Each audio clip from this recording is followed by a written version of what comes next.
វីដេអូថ្ងៃនេះខ្ញុំនឹងនិយាយអំពីការបង្កើតនៅមាតិកាជាទូទៅមិនថាខ្ញុំឬក៏បងប្អូនដែលគាត់តែងតែផលិតនៅប្រភេទវីដេអូបែបចែករំលែកឬក៏វីដេអូបែប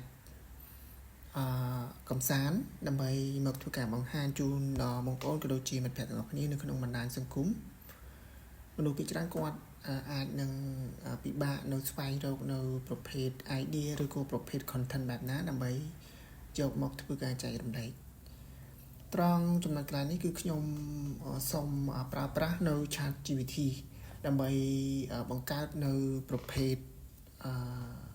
ចម្រៀងមួយបទដែលយើងគ្រាន់តែធ្វើការសរសេរនៅអត្ថបទប្រភេទចម្រៀងដើម្បីឲ្យ ChatGPT ធ្វើការ generate ជាអត្ថបទនៅចម្រៀងហើយក៏ធ្វើជា prompt ដើម្បីឲ្យយើងយកមកធ្វើការបង្កើតនៅក្នុងកម្មវិធី Suno AI បាទអញ្ចឹងសម្រាប់នេះគឺជា ChatGPT របស់ខ្ញុំអញ្ចឹងខ្ញុំនឹងធ្វើការសរសេរបាទខ្ញុំដាក់ធ្វើការបង្កើតបទចម្រៀង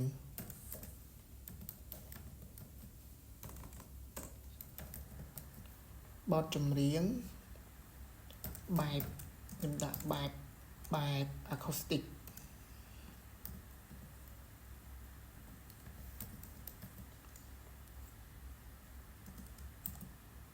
រយៈពេលខ្ញុំយករយៈពេល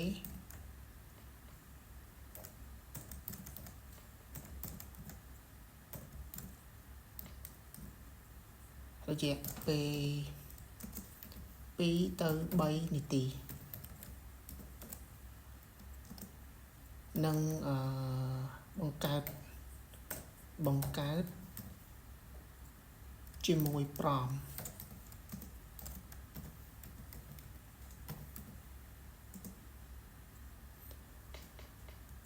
បាទប៉ុណ្ណឹងខ្ញុំធ្វើការ enter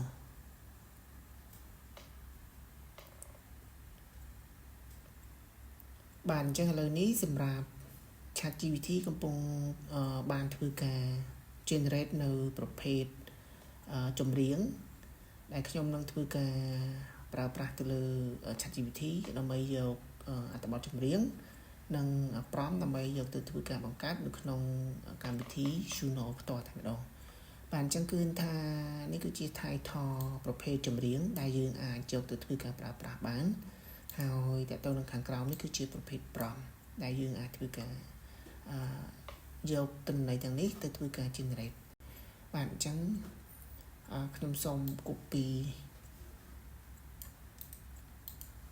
បាទខ្ញុំចូលទៅ account Suno តបមកទៀតទៅនឹង prompt គឺខ្ញុំធ្វើការ copy ដូចគ្នា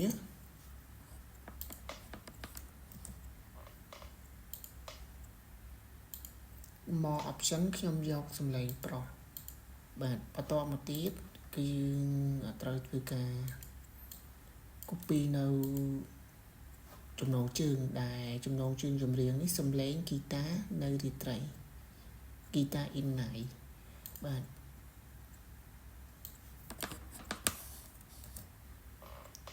បាទអញ្ចឹងទិន្នន័យទាំងអស់នេះគឺខ្ញុំបានធ្វើការ copy រួចរាល់ហើយខ្ញុំធ្វើការចុចនៅពាក្យ create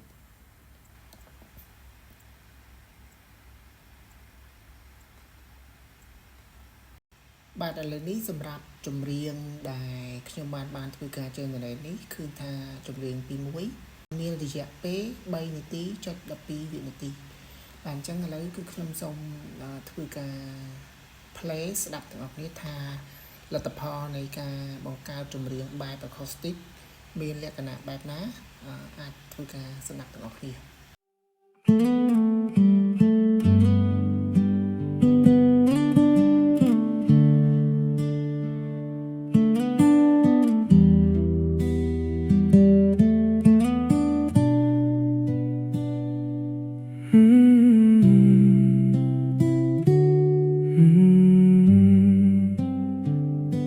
រាត្រីស្ងាត់ខ្យល់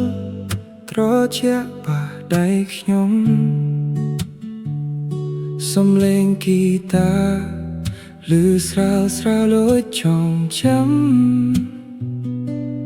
រូបអូននៅតែដើរនៅក្នុងចិត្តខ្ញុំតែពេលនេះគ្រាន់តែស្រមោលឆ្ងាយใจប៉ុណ្ណោះខ្ញុំសួរខ្លួនឯងថាតើអូននៅណាហេតុអ្វីស្នេហាប្រែជាស្ងាត់បែបនេះស្នាមញញឹមដែលធ្លាប់ទៅក្នុងភ្នែកឥឡូវនៅសល់តែសំឡេងហ្គីតាប៉ុណ្ណោះ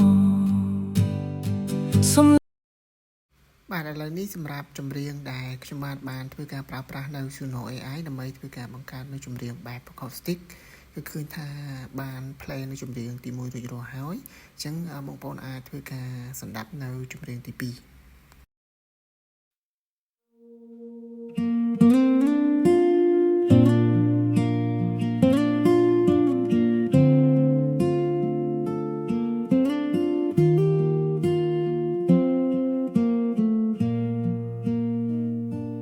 រាត្រីស្ងាត់ខ្យល់ត្រជាក់ប៉ះដៃខ្ញុំសំឡេងហ្គីតាឮស្រាលស្រាលដូចចង់ចាំរូបអូននៅតែដើរនៅក្នុងចិត្តខ្ញុំតែពេលនេះគ្រាន់តែស្រមោលឆ្ងាយใจប៉ុណ្ណោះខ្ញុំសួរខ្លួនឯងថាតើជាលទ្ធផលដែលខ្ញុំបានធ្វើការប្រើប្រាស់នៅ ChatGPT ដើម្បីធ្វើការបង្កើតជាអត្ថបទចម្រៀងនិងprompt ចម្រៀងដើម្បីយើងយកមកធ្វើការ generate នៅក្នុងកម្មវិធី Suno AI ពិតជាល្អមែនទែន